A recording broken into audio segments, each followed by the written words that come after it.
this working? Squeaky chair. Okay, so I've been thinking for a while about the fundamental elements of inspiration in art.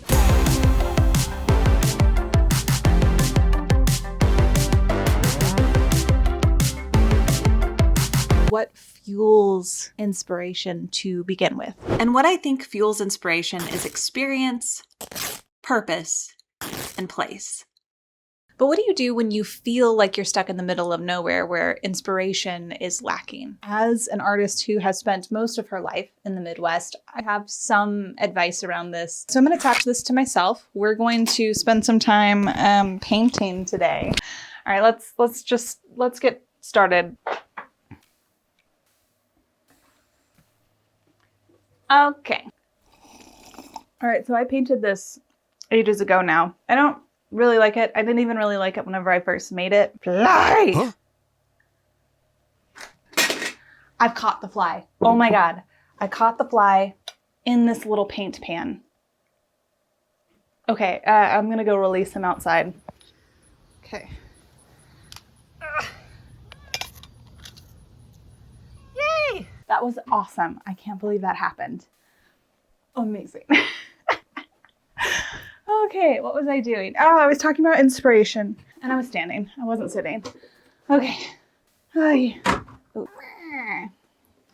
was talking about this, wasn't I? Okay. Yeah. I don't like it. So I've been thinking for a while that I'm going to paint over this.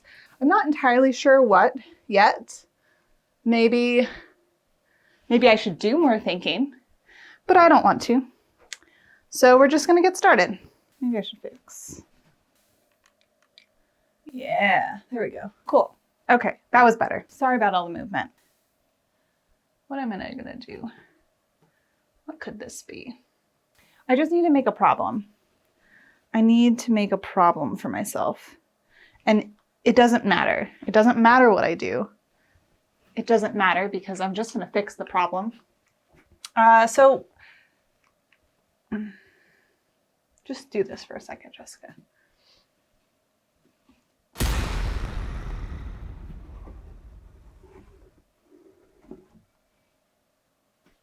Yeah, what is that? Who knows? Who knows?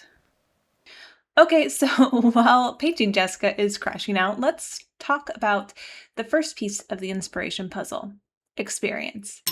I believe that your experiences are a catalyst for inspiration. It's the impetus, the cause. It is the cause, my soul. And by experiences, I don't necessarily mean your last spectacular vacation. I mean the real stuff, you know, the emotional and spiritual connections you've had, the hard stuff, the pain of losing a loved one, the hurts and unspeakable things that sit in the bottom of your chest. The joyous moments when you connected with someone or something that brought you hope or peace. I don't know. I don't know what's going on. Who's to say? Ugh. So you can see, I don't have a second camera. If I ever got a second camera, it would be pointed at this, but you can just imagine the paintbrush is going into paint. Yes? Yes. Okay, continue to F it up. Boop, boop. Yep, we're good with that. Sure. Oh, you know what I forgot? Whoops. Husband, don't be mad. I forgot this, but it's fine because I haven't dripped anything yet. So I've got this for protecting the ground and the carpet.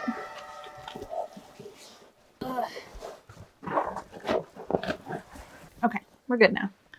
Protected. You have who you are as a person and all the things, the confluences of elements and people and like places that you lived and things that you've seen, they all converge into who you are.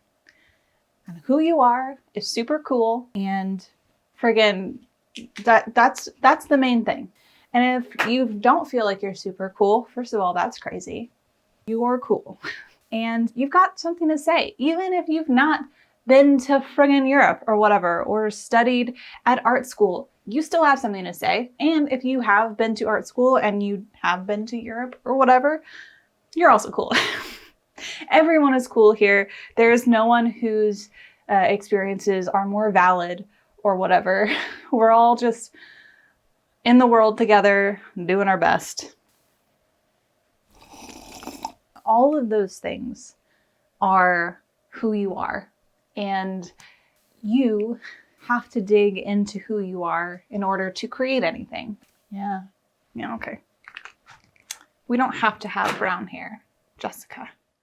And let me clarify by saying that I don't think that experience is always an active process in terms of how it works with your inspiration. I think it can passively affect inspiration as well. For instance, if you had a great experience making a specific kind of art with your mom, that is a way that the experience maybe affects the thing that you make, but not in like a sad or depressing way, or not in a way that you need to work through something. Sometimes art is just fun. I know I've gone a bit dark a few times. I don't mean to make experience sound like this huge bummer.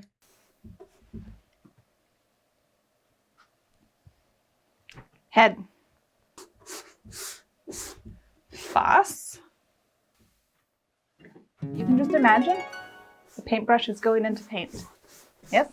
Yes. It all has to do with how your brain is connecting with all those things. I saw a video recently about how the brain makes up pain. If your brain makes up pain, your brain makes up inspiration. Your eyes are not really seeing the world, it's seeing the light reflected in the world. So like, see the world that you want to see. I realize this is sounding a little trite.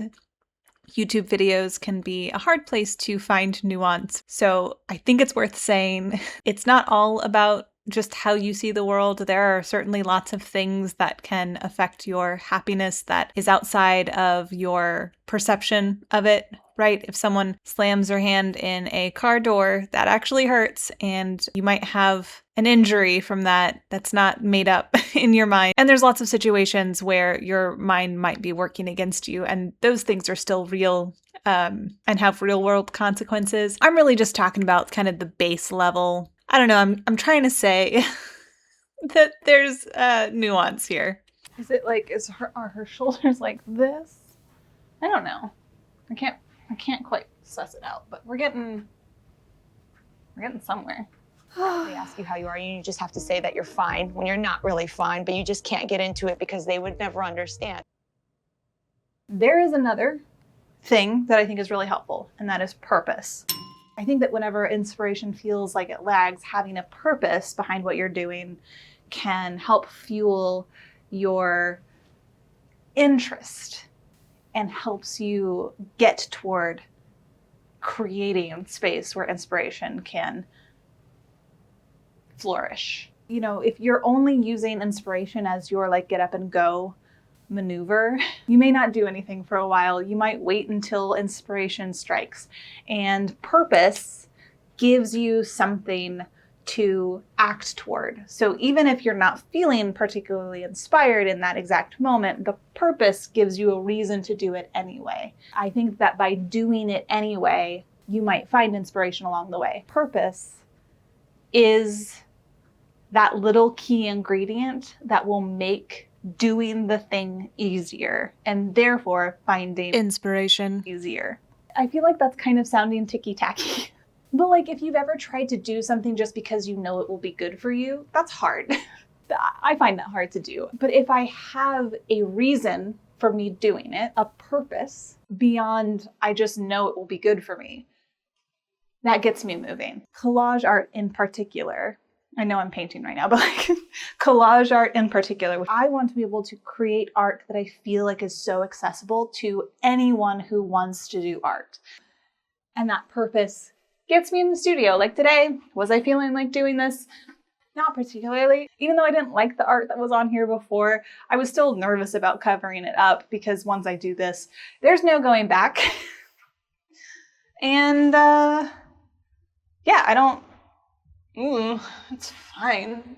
We're gonna see. Okay, and then the final source of inspiration is place. And I know, I did this whole thing where I was like, it's not about where you live, but it is a part of the equation and not maybe in the way that you think. you just might have to look a little closer. So like if you live in the Midwest, like I do, it's really easy to feel like there's nothing here but strip malls and concrete and cornfields. But we do have things like this and this and this and this. The world is full of inspiration if you look for it. Romanticize your life. I don't think you have to like wear a sundress and a big hat and walk around in the sunset to romanticize your life. I don't mean aesthetically romanticize your life. I mean really look at the world around you and find joy in it. Look for romance in taking out the trash. Maybe not that. That's maybe too much. Don't worry so much about the way that it looks because that's just for other people. Worry more about how romanticizing your life affects your own inner world. Okay, I'm gonna continue letting this dry. If you want to see me finish this up at some point, then you should totally subscribe. I decided to work on this off camera for a little while because I wasn't really liking it or how it was going, and the camera was honestly just sort of freaking me out a bit. So I thought, let me work on it without feeling like I need to be doing well. And here's how far I've gotten. So if you want to see this, let me know. I do want to take a moment to say a huge thank you to my new members who have joined the Scrap Squad. Thank you so much for being here, supporting my work. Membership is a direct way to support my work, but other ways include watching this video, sharing it with your friends if they are also into art and stuff, and yeah, just commenting and liking it. It really means a lot, and it's really, it means a lot to me. If you want to hang out with me a little longer in the studio, then check this video out. And yeah, I think that's it. Okay, bye. See ya. Bye. Bye.